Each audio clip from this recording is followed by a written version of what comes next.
What is going on, ladies and gentlemen?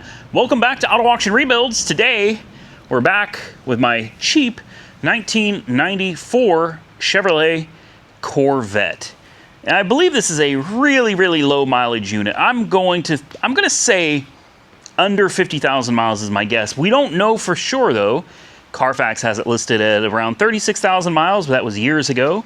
AutoCheck goes even further back, and it's only got it listed at 16,000 miles. This was a flood car that I picked up. Came in from Houston, but was not flooded in Houston. It's typical for insurance companies to move cars around from where they originally flooded and send them somewhere else. This one ended up in Houston. It's actually from Punta Gorda, Florida.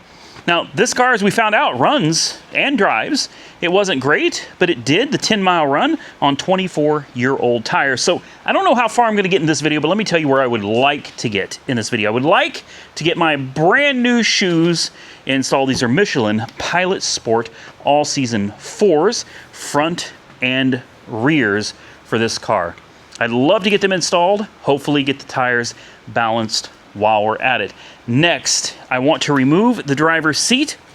What I found is that this car was flooded, but this is not like a catastrophic flood. There's no water in anything, in any of the fluids. It's just like the water looks like it may have gotten, maybe, it's hard to see, but maybe to here, all right? Like way down. We're talking a very low water line in this, super low, but the seat is completely frozen up.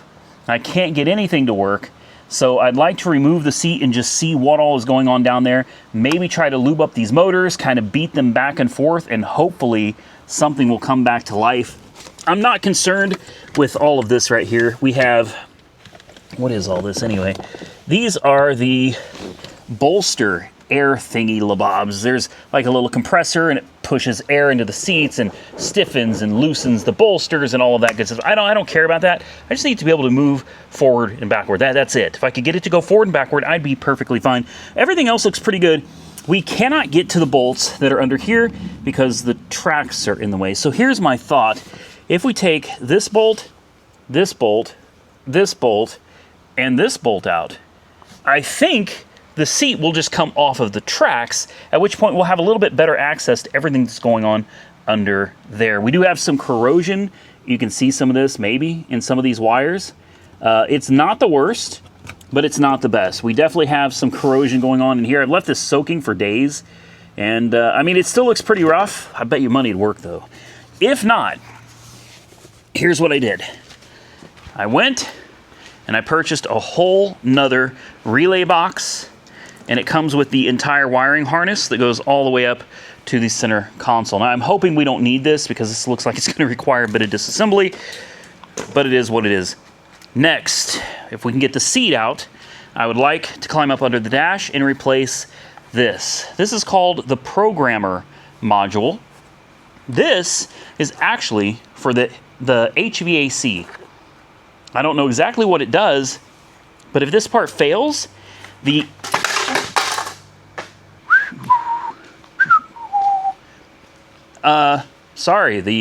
camera cut off for a second. I absolutely did not just drop this module on the floor. Anyway, if this module fails, it controls the HVAC, and it will cause dashes on the screen. Now, it could also be the CCRM module, basically the body control module, but I don't think it's the body control module because the BCM, or the CCRM, is in charge of lots of things, including lights, which all work, windows that all work, even starting the car, and the security system, which everything else works. So I'm pretty sure we've got an issue with this programming module, and it is notorious for going bad on the C4 Corvette. So I found one used. Next, like I said, I don't know how far we'll get in this video, but I would also like to replace the coolant temp sensor that is broken under the hood. I would also like to drain all the coolant, get it flushed out with water over and over again, and just let it run for a while on, I believe I have some, that's engine flush, I've got lots of engine flush. Stop leak, don't tell me I don't have any.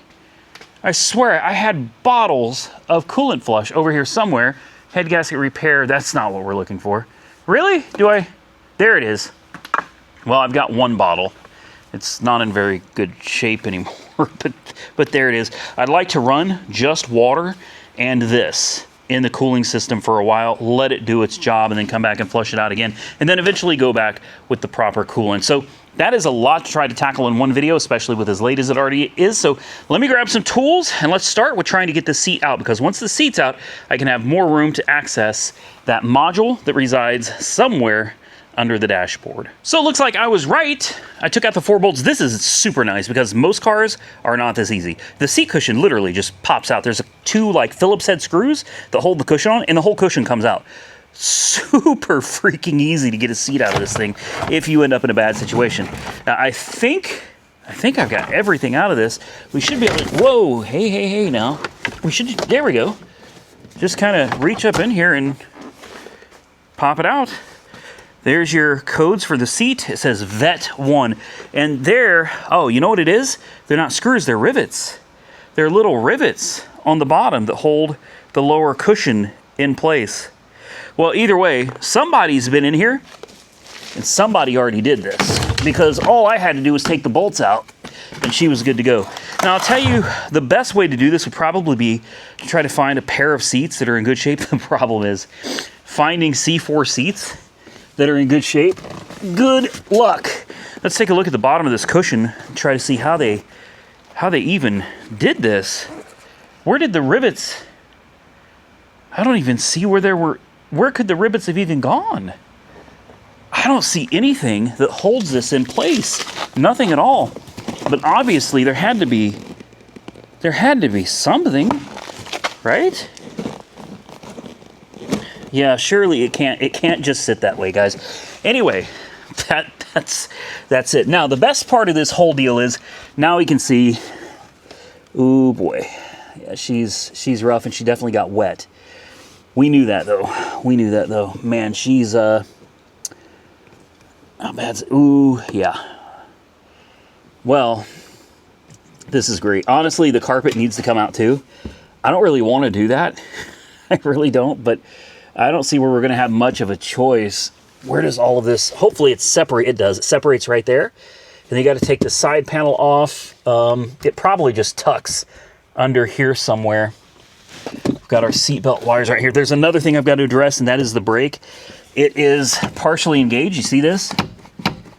You're supposed to be able to lift up and push in to release. It doesn't release. So the parking brake is partially set. The only way to fix this is to take the side panel off, get in here with some WD-40, probably a hammer, and really just start knocking things loose. But I really need to get this seat out. But again, I'm not sure that we can. I really don't know how to do this. This is new for me. Obviously, if we take these 2 wing nuts off the back, that'll loosen the back half. But then we've got these front pieces, and the rails are too far forward. We would have to get this thing somehow. And up here, you can't get to that at all. Here's your pump right here. And it's obviously frozen up as well. I mean, all of this is bad. Now, I can buy this whole new track for the bottom, completely rebuilt motors and everything. But it's expensive, guys. It's like $250, $300 for this one. So I don't want to go that route if we don't have to. But at the same time, I'm not sure we're going to have a choice, guys. So give me a few minutes. Let me try to tackle this. A little bit of WD-40. Maybe we can finagle some things around, figure out a way to get this bottom out. But this has got to come out. Now, I did save you guys quite a bit of time by figuring out how to do this on my own. And it was a bear, and chances are I've totally destroyed this lower piece here. And I'm honestly fine with that. I've been on the ground fighting this thing so much that I'm just done. And to give you an idea of what it took, I mean, we're talking, where did it go? We've got one giant screwdriver right here, and somewhere right here, a big old pry bar, 3 10mm screws, and you would think this piece would come out. Nope, you have to get a pry bar and pry it out. But even then it won't come out. You know why? Because there's this gear that moves forward and backward. You can see where I had to beat it at an angle, because it used to run straight across here. I had to beat it as far down as I could get it. And then I was able to break the welds and pull this out. And I could have used an angle grinder or something. I could have cut this and just moved it like this. But getting this entire bar out, it used to go like right through here, straight in the center like this. what I found is once you got it out, the weld is right here. You can clearly see how it operates the seat. See how the seat moves forward and backward? All right, well, once you get that bar out, the seat freely moves forward and backwards on its own. Now I've got the 213s out of the back. We're gonna pull the 213s out of the front. A little bit of PB blaster to kind of help things along. And there we go. And with that, we should be able to just lift this entire piece out of the car. There we go. Let's try not to damage anything else in the car while we're getting this thing out. So there's that. Like I said, that's destroyed. I really didn't want to tear it up, but I've been fighting this thing for so long. There's just no way, man. There's just no way we weren't going to tear it up. You get a little bit clearer picture with all this stuff out of the way. Look at all there's the wiring harnesses. Here's this. Yeah, I mean, it was totally soaked, but you can pretty clearly see. Sorry about the flashing light, guys. Let me see if I can I fix that? Does that make it any better? Yeah, there we go. You can kind of see a water line. In fact, I think you can pretty clearly see the water line is right here. I mean, super low water line, or could it be higher? No, I think it's down here, guys. This is where all the buildup is, down here. Look at that. You can see a solid water line. I mean, it's all along the very bottom of this. So I'm guessing water probably got to about this high. It's not that bad. Question is, what's next? This wiring harness, I don't know. I'm thinking we probably need to pull this out. I don't want to, but that means we're going to take the carpet out, and we're probably going to have to take this little panel right here out too to get under the dash. This side panel, this piece, we've got to take this piece out. There's this seat belt thing right here. There's a couple screws, pulls that out. Brett takes seat belt out too. Unfortunately, I don't remember if this all comes out as one piece or if they're like multiple pieces. I don't know what to do, guys. Part of me says I should pull this carpet out because of how nasty it looks under there. It's dry, it's not wet, but I mean, it is pretty, I don't know, maybe an extractor if you soak this down and got an extractor in there, but at the same time, can we save this wiring harness? Like, this one doesn't look too bad. This one, it's a little rough, but I bet it would clean up. And then the big one is this relay center right here. I don't know, is this savable? I've saved worse. I do believe the wiring harness can be saved, so I don't want to pull it out if I don't have to. I just don't know which way I want to go with it yet. Next, I got to pull this off because we got to get the e-brake released. Once we do that, now that we got the seat out, I know I need to buy a whole nother track. I'll go ahead and do that. In fact, I'll start hunting around. Maybe I can find a pair of seats. I don't think that one, actually that one is probably power too, which means we're going to have the same problem. So honestly, what I really need is a pair of red C4 seats. If I could find those, we would be in great shape. Let me get under here. Let's start working our magic. I'm going to start with the e-brake. Let's get the cover off. Let's see if we can get this e-brake to release. All right, I've decided my next step is going to be to take this lower piece off, and I'm hoping this plastic piece that's underneath, all that shiny plastic right there, I'm hoping that all comes off with this. There are two little Torx on the side. There's some 7s here. There's 3 7s underneath. And then I think this whole thing just, oh, that's great. Then we're greeted with a, yeah. Okay, well, I said that I hoped this should be a, that's a light right there. Oh, what is under this? The ALDL connector. I forgot all about that. Okay, so we need to unbolt the ALDL connector. Hopefully that's only held on with one little 7 mil. If so, I've got it down here somewhere. Let's take that off. Let's get this out. And then I gotta decide, does this metal brace really need to come out? I don't think so. But honestly, it might not be a bad idea to take this metal brace out just to get some easier access to everything under here. Because the air conditioning control module, and I know you guys are probably thinking, why are you so concerned with this? That module is actually really important because it is keeping my compressor running. It is keeping the cooling fans running. The air conditioning is forced on all the time, and you don't want the air conditioning running 24/7, so we need to fix that. So to me, it's one of my top priorities right along with getting the instrument cluster fixed so we can find out how many miles is on this thing. Now, if you look under here, you'll see it's very clean. I'm sorry about the flickering light. I don't know why it's... Sometimes it does that, sometimes it doesn't. There it goes. See how it stops? Look how clean it is under there. You know what I mean? Okay, if we want to take this metal plate out, it looks like there's 2 bolts here, and it looks like there's 2 more over here on this side. And I'm assuming those are 10s. Hopefully if you take these off, this metal plate comes out, and then we should have pretty clear access to everything under here. And I'll probably leave all of this taken apart for a while, because it's going to make getting to my instrument cluster a little bit easier too. Well, I'm going to tell you something. I'm glad I took that seat out. I had a feeling I was going to have to climb under there. I just didn't know how far I was going to go. The car drew first blood and second blood. So all bets are off now. All right, that's how I feel about it. All bets are off, man. Anything goes. So we've got the ALDL connector right here. Surprisingly, sorry about the flickering, guys. What the heck is going on? I don't know. It takes a minute for the camera to get used to it or whatever, but there's the ALDL connector. This looks like OBD2, which has me a little confused because this is supposed to be like OBD1, maybe OBD 1.5. Here is the connector for my heat and air conditioning programmer. And if you want to know where the programming module is located, let me get you under the brake pedal.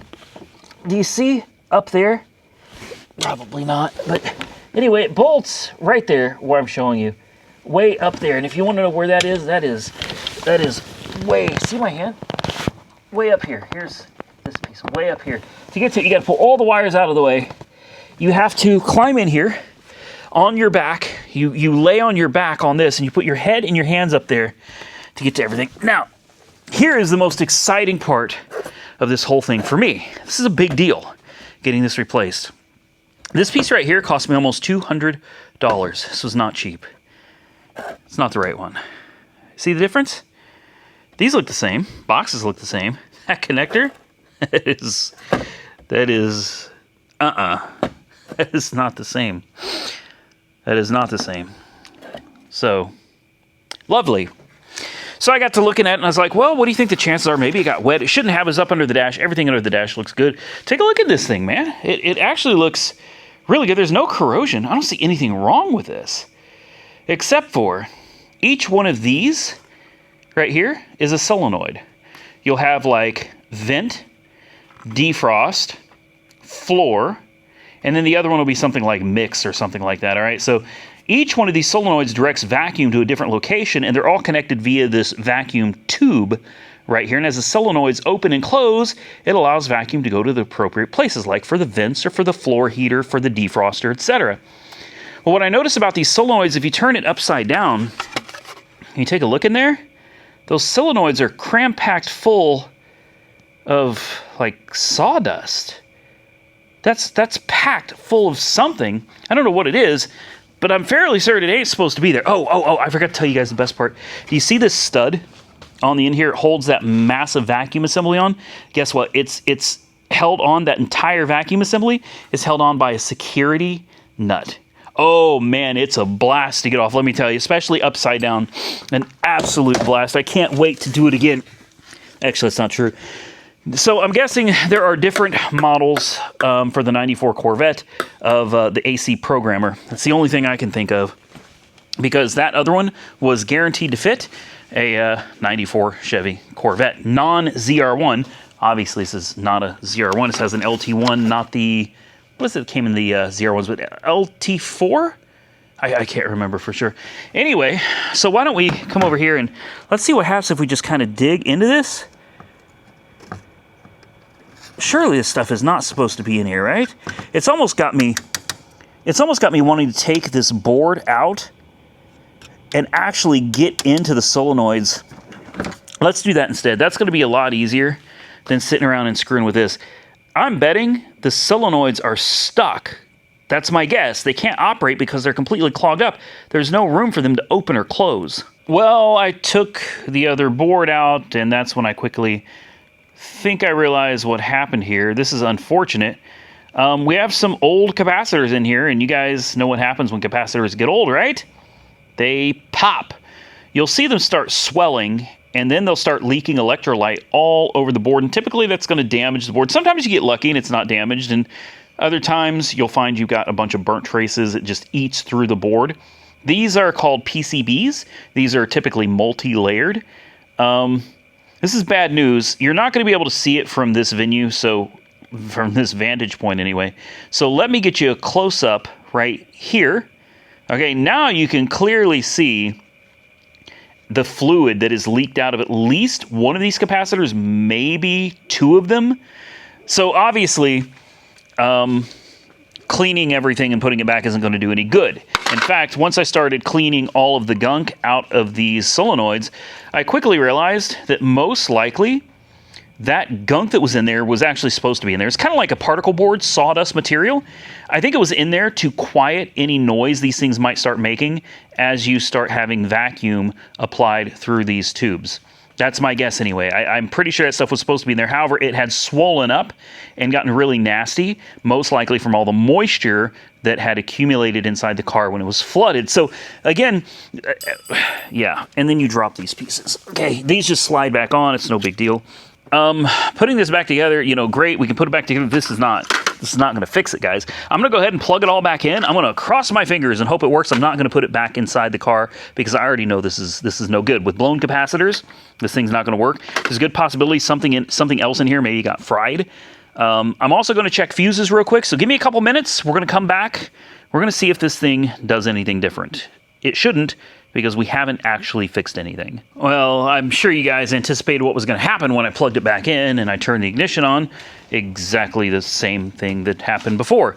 The climate control comes on, runs full blast, and nothing changed, obviously, because we didn't fix anything. I didn't anticipate there being anything different, but I crossed my fingers and hope that maybe, just maybe, tinkering with it, maybe got something loose and fixed it. But obviously, those capacitors are blown.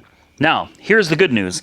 Now that I have disconnected it, if we turn the key on, which it's already on, you'll notice we don't have any climate control.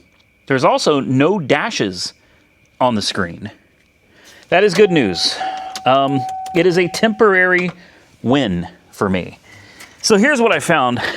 I looked up the part number, which is right here on the side, and I thought, okay, you know, no big deal. I contacted the seller, and I said, hey, you know, let's be real. It's my fault. I did not pull this out first and verify the part number. That is all my fault. So I can't blame the seller for it. But it did say that that module they sent me was supposed to fit 94, 5, and 96, I think, Chevy Corvette.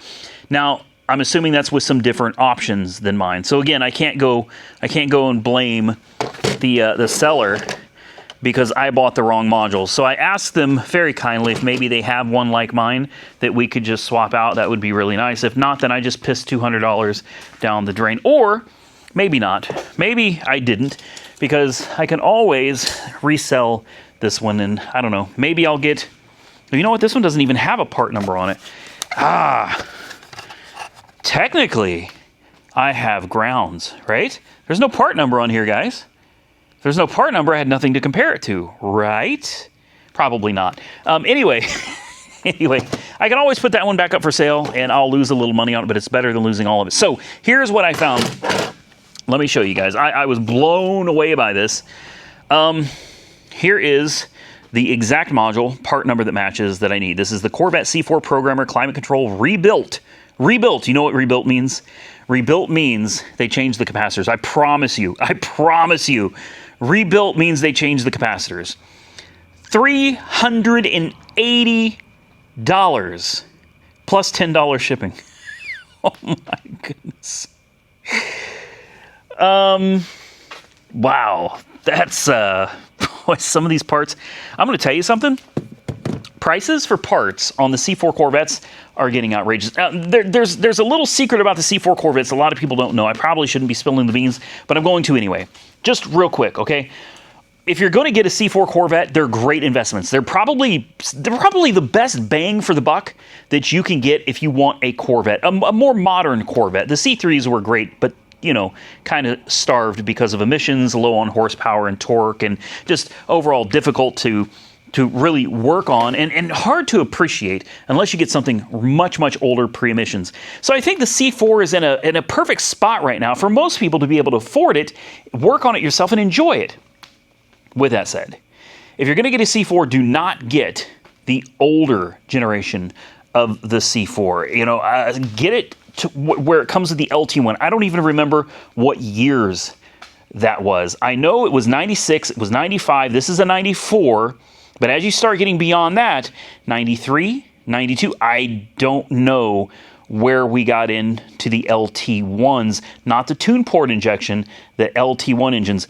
These last generation C4s are the ones that you're going to want. Believe it or not, they actually seem to retain pretty good value. They're still not the worst to work on, and they're affordable. But when you start needing parts, common parts that fail, like the LCD screen on the dashboard, that is a common failure point, guys. Everybody's going to experience. Every C4 owner is going to experience that. Just for the gauge, just for the little speedometer, with your fuel gauge, by the way, and your mileage, and that's also how you run codes on this car, so it's necessary. It's going to cost a minimum of $200 to fix that. When your climate programmer goes out, which that will also happen, that's absolutely going to happen on all of these cars, guys. The capacitors and these old modules are going to fail. Well, you saw the price. For a rebuilt unit, if you want one that somebody's already replaced the caps in, you're going to be looking at $400. Now, there's also the Bose stereo system that's going to end up having problems of its own, amplifiers, lots of electronic problems coming down the road, for sure, for all of these cars. But I'm sure some of you are asking, why don't I just replace the capacitors? And I'll be honest with you, I'm kind of thinking about that myself. I'm going to have to get really up close and personal with this thing to try to see what these caps are and see if I can find something. If I remember right, these things use crazy, like 50 volt capacitors, which is insane for a car that operates on a 12 volt system. But I had to figure out how many volts, how many microfarads these capacitors run at. And then, yes, I could replace them myself, and it would probably cost me a matter of, I don't know, pennies. What? For 2 capacitors, if I'm smart, I replace all of them. You know, so we're looking at how many? We got 1, 2, 3, a total of 4 capacitors in here. 4 capacitors, let's say they're 50 cents a pop. All right, so we're looking at $2. Assuming this is a single layer PCB, and it might be. Oh, shoot. It may be a single layer PCB, as long as that capacitor juice, the electrolyte, did not fry the board. We could get away with replacing it. We could probably fix this for $2. $2, guys, versus paying $400 for a unit that somebody spent $2 repairing. I'm on the fence with it because if I do it myself, there's a good chance the board's already burned up. There is a possibility I might do something to burn it up. It's really simple. There's only, I believe there's 2 leads. Yeah, 2 leads, one on each side of the capacitor. It's not really that big of a deal to change them out, especially now that I got everything out of the car. But I'm going to think about it. It's something I'm going to think about. So let's start pricing parts here. This seat bottom that I need, that I completely destroyed, that's like $300 or $400, okay? Fixing the instrument cluster, $200. So let's say on the cheap side, $300. Now we're at $500 after we fix the LCD screen on the instrument cluster. But that's not all, because now we got to spend $400 on a new programmer, okay? Now we're at $900. Let's not forget the tires. I just spent right at just over $1,000 on those tires. Okay, you're looking at a car that I paid out the door, shipping and everything, around $5,000, which is not bad for a C4 Corvette, especially if it's got really low miles. But you start getting into the spending $2,000, and we're just getting started on this car. Right? That's $7,000. Guys, you're starting to lose the deal here. Now, if it comes back that this is a 35,000 mile car, all right, maybe the deal's still there. Maybe the deal is still there. But we're losing the deal really quickly. And we haven't even gotten into the fact that we still have a cooling system to flush, a coolant temp sensor that needs to be replaced. And, oh, great, it's... Where's the damn... There we go. Oh, upsie daisy. Oh, and I also forgot, the ASR system doesn't function either. So it doesn't work. The ride control system is not functioning.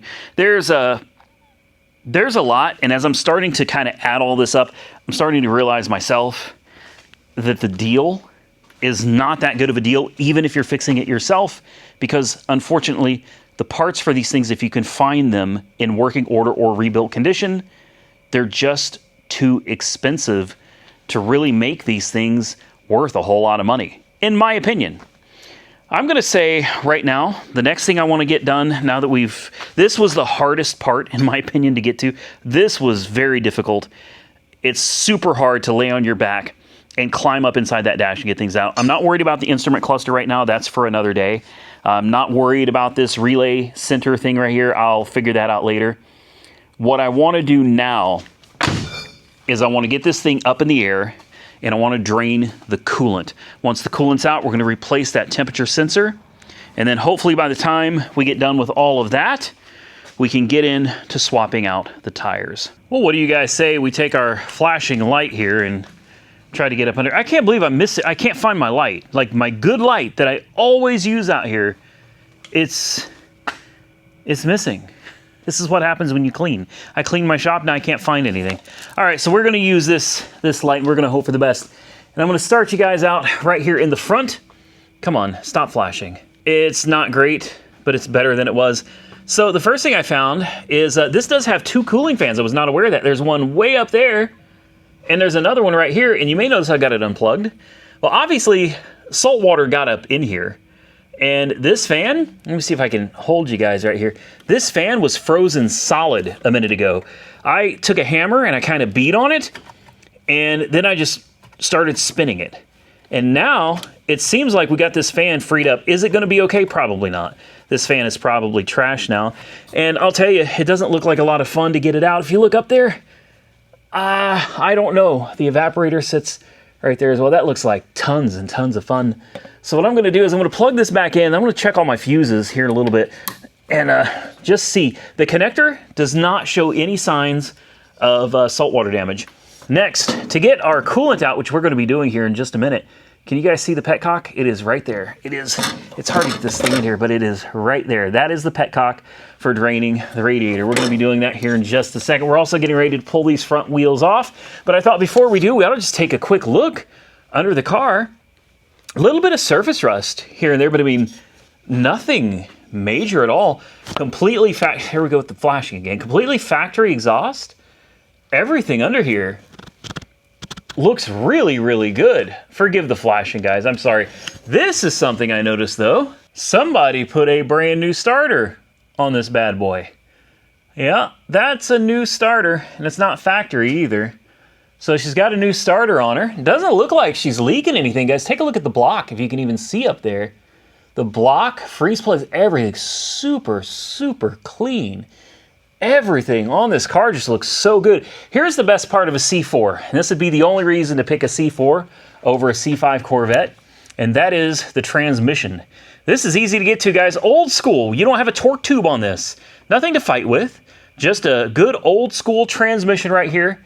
You can see the salt water definitely got up to the exhaust over, but take a look at the pans. The floor pans look good. Everything under here is in, quite honestly, remarkable condition. There's no leaks, no drips. This car has been sitting here for days and days. No leaks on the ground at all. We're going to change that as soon as we start draining that coolant. There's the active suspension shocks. I believe these are all Bilsteins on the back. Factory mufflers, and yes, a spare tire. I don't know if you guys can see it, but somewhere in there, it's supposed to be a spare tire. Hopefully it's still there. So there you go, guys. Everything under this car actually looks amazing. It's in beautiful condition. Why don't we get this thing the rest of the way up in the air? I'm going to turn this light off because that flashing is annoying me. I'm sure it's annoying you guys as well. The car's in great shape, man. Really great shape. I'm very happy seeing it in the condition that it's in. Now, we're going to get this thing up in the air, which should be pretty easy. Pull these out about there, about right there. Bring it back just a hair. That should be about right. Let's get this thing up in the air. Let's start pulling the wheels off, and let's get some new shoes on this car. So as I'm pulling the tire off, the wheel obviously doesn't come off. It's stuck on here, probably from corrosion. And as you can see, there's corrosion. It almost looks like a water line going this way, which would tell you that if it was straightened out and the car was down, the water line somewhere like right here. It's pretty bad, guys. And then I saw the inside of the wheel and I thought, oh boy, let's take a look, shall we? I just barely pulled this open. Do you see all the sand? Yeah, there's a ton of sand right there. Look at all this beach sand. Oh boy. And sure enough, corrosion. Lots of corrosion. The right thing to do while these wheels are off is to clean all this up. Thankfully, rotors look to be in beautiful shape. I mean, everything really looks good on this. A lot of buildup under here. I don't know what all that is. But regardless, it doesn't matter. Am I going to take the time to clean these wheels? Nope, probably not. Probably just going to bring this bad boy over here to the tire machine. First thing I want to do is remove the valve core. We should probably put new valve stems in here while we're at it. So I have my little valve core removal tool right here. These machines, I'm telling you, they're gonna be a game changer around here. So you've got one big side here for bigger valve stems and one for smaller. Stick that in there and get ready. She's gonna blow. There we go. Take your core out. Probably won't keep it, but sit it over there for now. Let this thing air down. Let me go grab my hose, hook it up to the tire machine so we can start breaking down this tire and getting our new ones installed. All right, before we go any further, it's important. I'm still pretty new at this, guys, so bear with me, but it's important to grab a hold of your old weights. Any weights that are on here, you want to get these off so that you don't end up wrecking your wheels when you get the tire machine on these things. These are not the easiest to get to, but there we go. Those kind of look like, I'm not sure I have any look exactly like that. Uh-oh, what are we gonna do? Tell you what we're gonna do, we're gonna save them. We're gonna put them up here just in case we may need to reuse them. I'm very limited on my weights. Now on the inside, let's see if we got any weights in here at all. I don't even see sticky weights, I see nothing. So we're good on the inside. Now, double check, make sure we don't have any more weights on the outside. No, we're good. All right, so now we can proceed to come over here and break this down. Now, let's pull this in first. Get that out of the way. There we go. Now we got a little more room. These are pretty wide, guys, and these are the fronts. The backs are going to be even wider. Let's start breaking this down. Hut, hut, hut. Ooh. Boy, that's taking everything she got, guys. You know what? Have I run out of air? No, I still got plenty of air. Wow. That is no BS. I may need both hands for this. So part of the problem here is going to be these tires are low profile, number one, and number two, they are hard as a rock. These are super, super old tires. Come on. You're kidding me. Come on. Come on. Oh my. Well, that ain't good.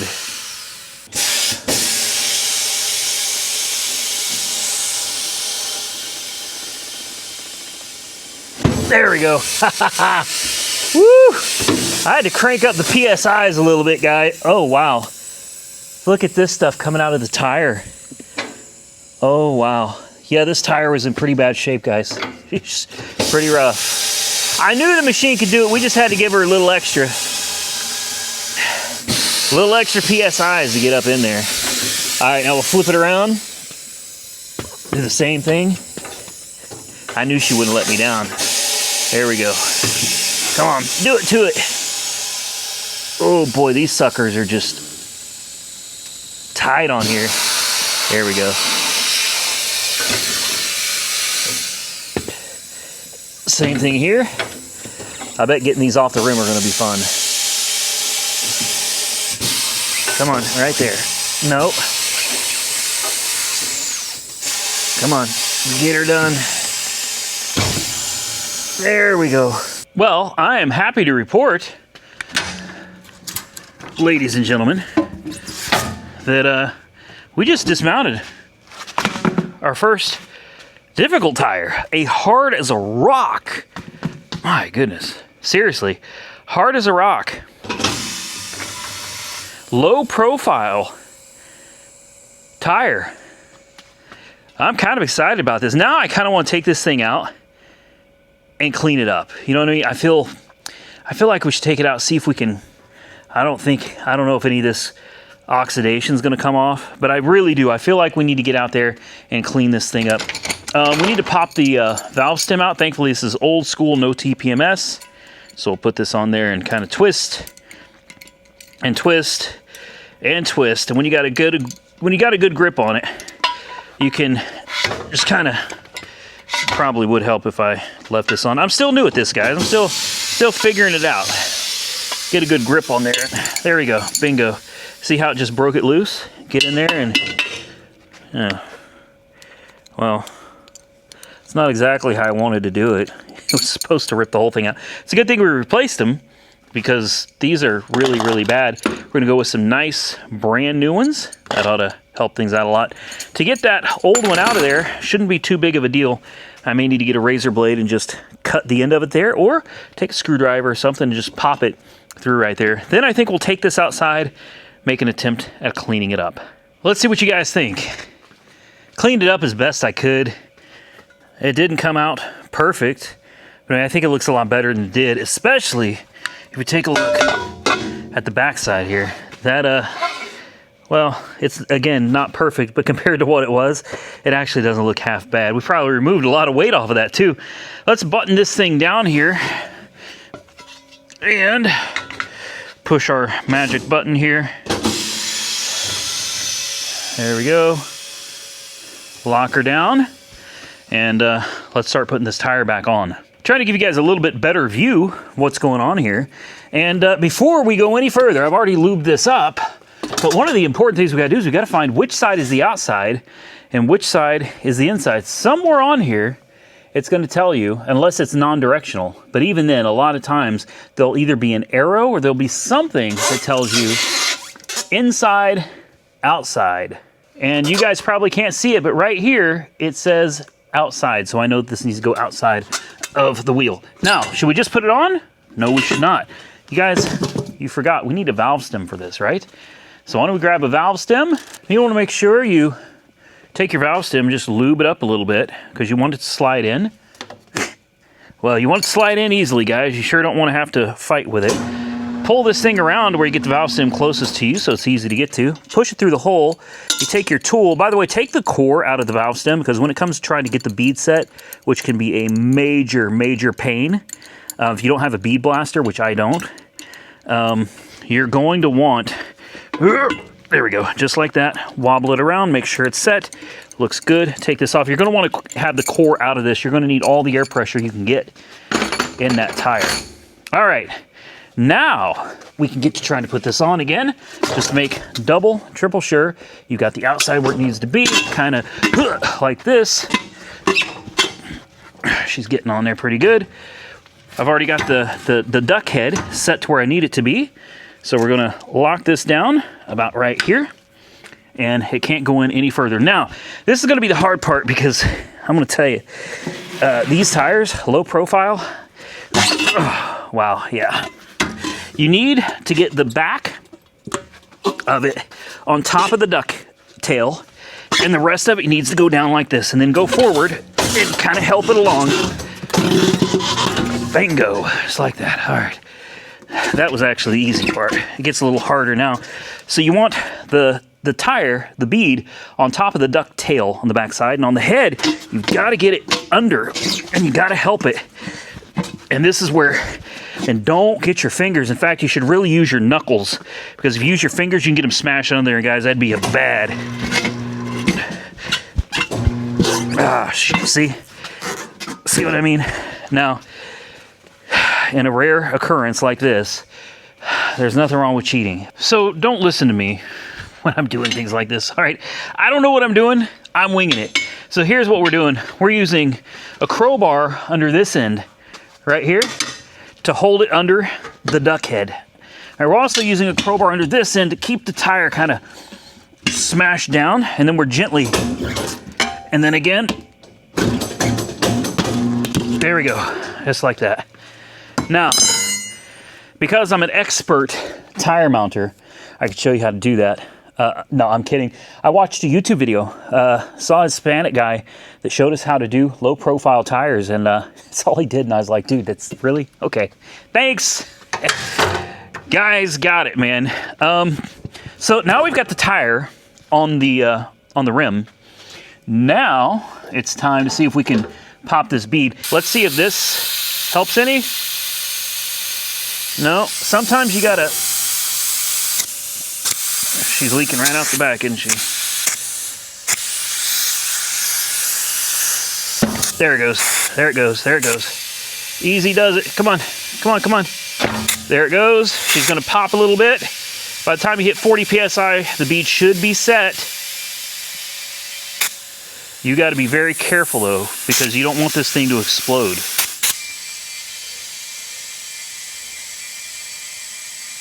And we are quickly approaching 40. Just a tiny bit down in here to kind of help get it in there, get it nice and slick. Because she is not wanting to set, guys. And if necessary, sometimes you got to get down in there. You got to pry. This is the thinnest end of the tool I got.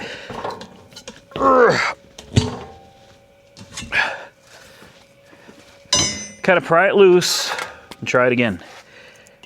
And hopefully, second time's the charm. Come on, come on.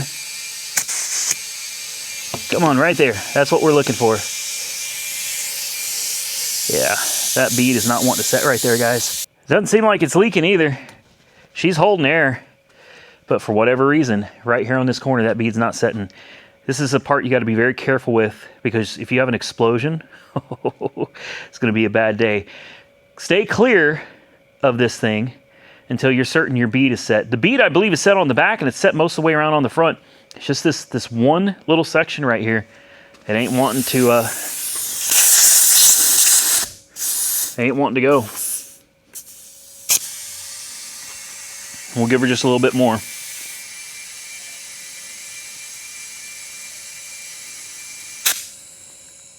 We're almost to 40.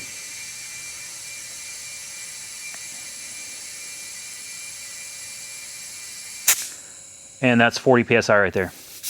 We should have reached the point where the bead set itself, but for whatever reason, we're having problems. It's probably me. I'm a noob. It's going to take a little experience to get used to doing this.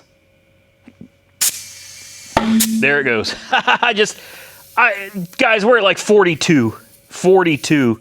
Okay. We can breathe easy now, because now that the bead's set, we can grab our tool and we'll test our skills here.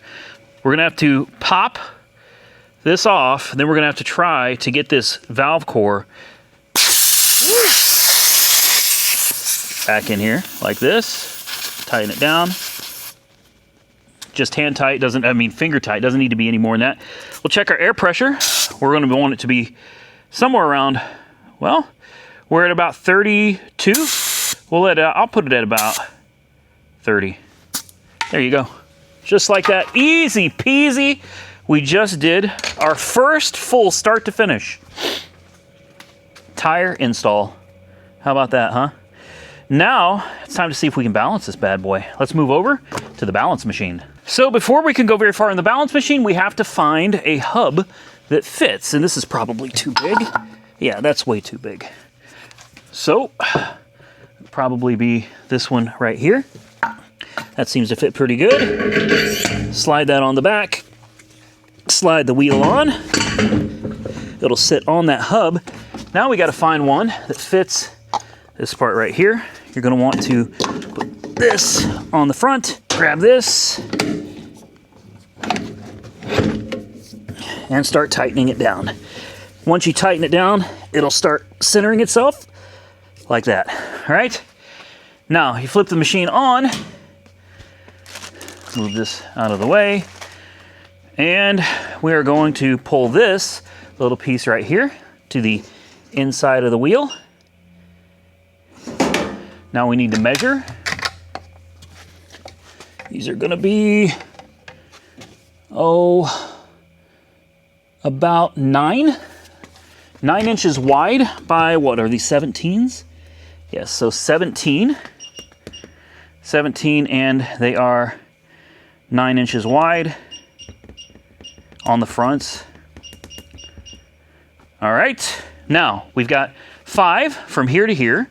We've got 9 from edge to edge. We got a 17 in diameter. At this point, you push start.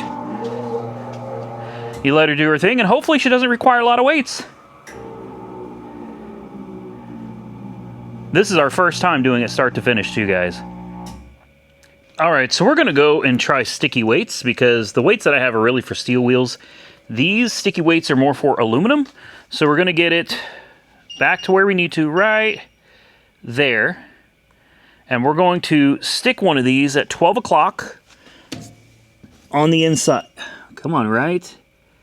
It's a good thing I clean these up. Should be right there. Make sure it's stuck on real good. All right, and let's try it again. With any luck, it comes out to 0 this time. And the verdict is 0.25. We're close, right here. We need one more, which is just one more sticky weight. Stick that on there. Push it on real good. Make sure it's on. It's not going to fall off. Let's try it again. With any luck, we come back at 0 this time. Let me take you guys off of here. We'll do this real time so you guys can see. 0 and 0. You know what that means? All zeros means that this bad boy is balanced. Let's try it one more time. Just double check. Learning curve, guys. It's still, in my opinion, quicker and cheaper than taking it somewhere, getting it done. Plus, you have the satisfaction of knowing you did it yourself. Look at that, 0, 0, perfectly balanced. You get the satisfaction of knowing that you did it yourself. And if you did it wrong, hopefully you learn a lesson and you'll do it right next time. With that, I'm gonna put this back on the car. We're gonna try another one. So, as usual, we've got the valve stem in and we've cleaned up the wheel. We're gonna try to do this a little bit better this time. Hopefully, now that we've done it once, this is gonna go a little bit easier. Probably not, but we're gonna try. By the way, the size of these tires are 245/45 ZR17. These are extra loads, so stiff sidewalls. Not gonna lie, guys, these have proven to be a bit of a challenge for me. So let's see if we can not mess this up this time.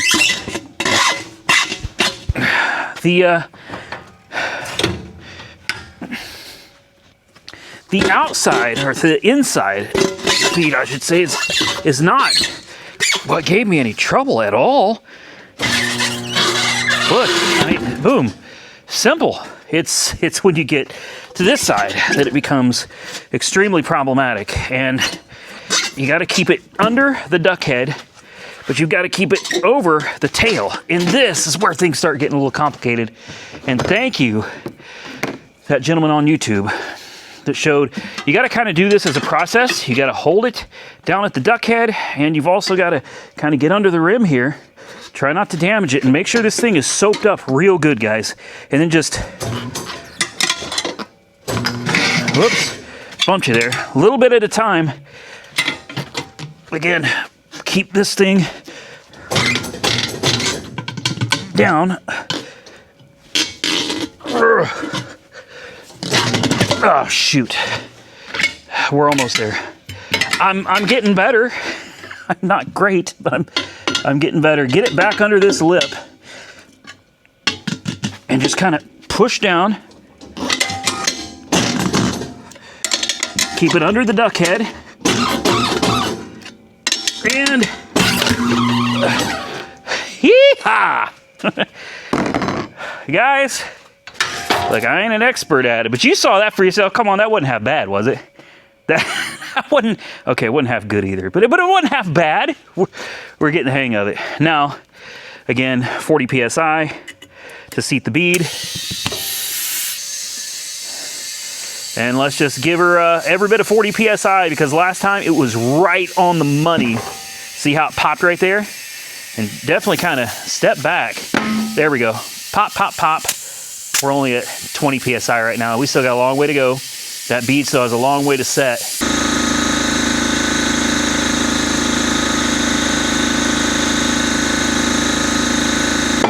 Bingo! Guys, it says don't go over 40. You probably shouldn't go over 40. I did almost 50, and that's what it took to get the job done. So sometimes I guess you got to bend the rules a little bit. Sorry for the compressor noise. Take this off. Set it down. Woo! Yeah. There we go. There we go. All right. Put it back on. We want somewhere right around 30. And there we go. 30 PSI. The bead is set. Put your cap on. Now, let's try to balance this bad boy. Should be nice and tight now. And we should just be able to press start. Everything is still saved in the system from earlier.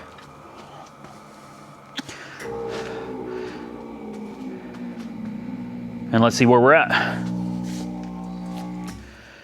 Only half an ounce, really. Boy, these things balance out nice. So these are, as I said earlier, 1/4 ounce a piece. So we're gonna need 2 of those. And just kind of peel it back. All right, so half an ounce, get her centered right there. 12 o'clock position. Then we'll go to the inside. And hold it there for a few seconds. Make sure it's stuck on there real nice. Yeah, just hold it on there. And then start. And with any luck, this comes back as zeros. Sometimes it may require an extra weight, but it's always nice when it balances out perfect the first time. 0.25 now. All right. Yeah, there's always got to be something, right? And 0.25, right there.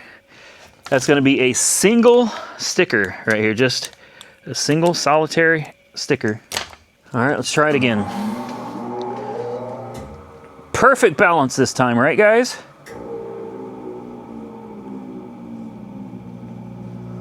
I love this machine. Perfect. 0, 0. Let me get you guys off here so you can see it again. This is an aluminum rim. You can put the old school like lead, or I think now they're all made of zinc. You can put the old school weights on. Unfortunately, I don't have any that fit. If you take a look at the ones that came off of it, look how massive the gap is on these. I don't know what style these are, but these are huge. The ones that I have, look how tight these are. You'll never get that in there. And even these ones, these aren't going to work either. So we've got a perfect balance. Let's check it one more time, just for fun, because I enjoy this so much. This is way better doing it myself.